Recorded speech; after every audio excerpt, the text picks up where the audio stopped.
There is no money for Poles, but there is money for illegal immigrants. The district court in Białystok awarded compensation to 2 Afghans who illegally crossed the eastern border from Belarus into Poland 4 years ago. The verdict is not legally binding.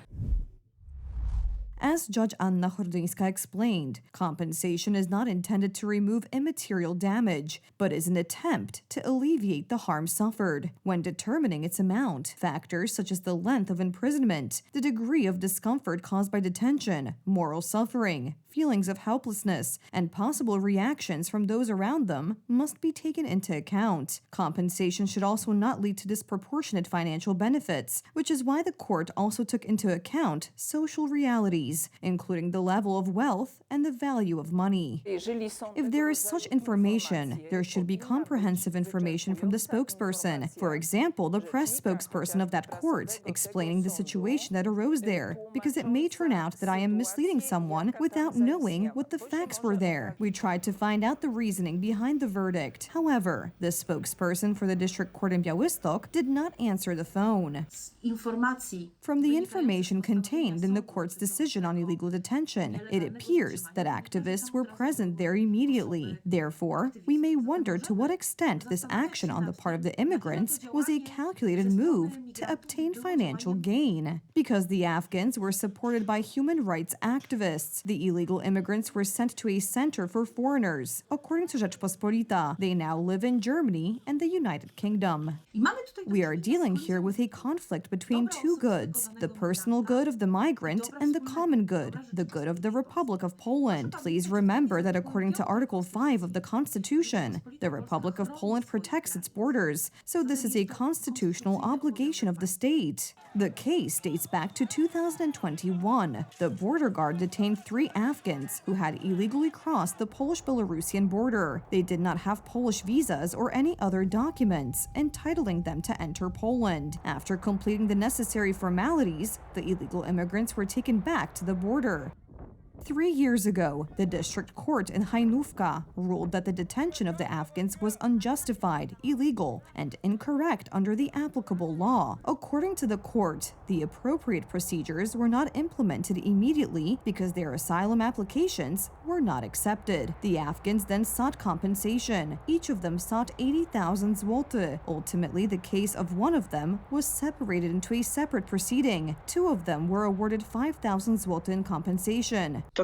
This situation sets a very dangerous precedent, a precedent that could lead to an avalanche of further lawsuits. The position of the Polish court is astonishing. The opposition is not holding back. They should be fined 50,000 euros each. That would stop them from pushing our borders. So this case is shocking, but it doesn't surprise me. Tusk always cared about everyone. It's Tusk's complex. An incomplete German, an inferior German who always cared about everyone around him, but not about Polish people. The case is shocking to the public because at a time when illegal immigrants are receiving money, compensation from the taxes of all Poles, pensioners have to count every penny. The Council of Ministers has prepared a draft regulation on the indexation of pensions and disability benefits for next year. The government website, in accordance with the proposal adopted by the Council of Ministers on June 12, 2025, proposal to increase the indexation rate for pensions and disability benefits in 2026, proposed to leave the indexation rate for pensions and disability benefits in 2026 at the statutory minimum of 20% of the real increase in average wages in 2025.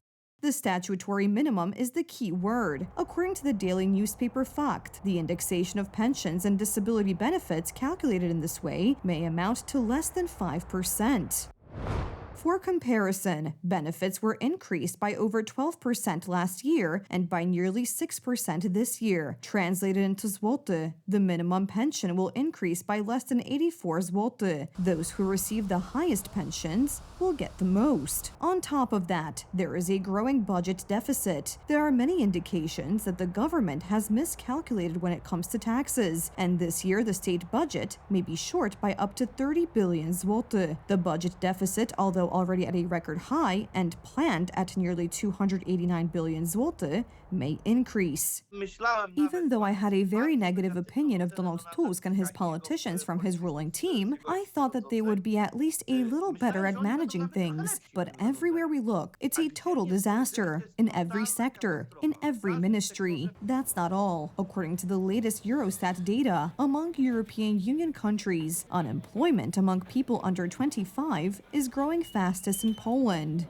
The situation of public finances is catastrophic. The labor market is getting tougher. It is not the case that we have such a high level of contributions to the social insurance institution that there is a surplus and anything is being implemented. Quite the contrary. The state's finances are in a disastrous state. Polish people are starting to live from paycheck to paycheck, and we still have 2 years of Donald Tusk's government ahead of us. All coalition partners are responsible for the growing poverty.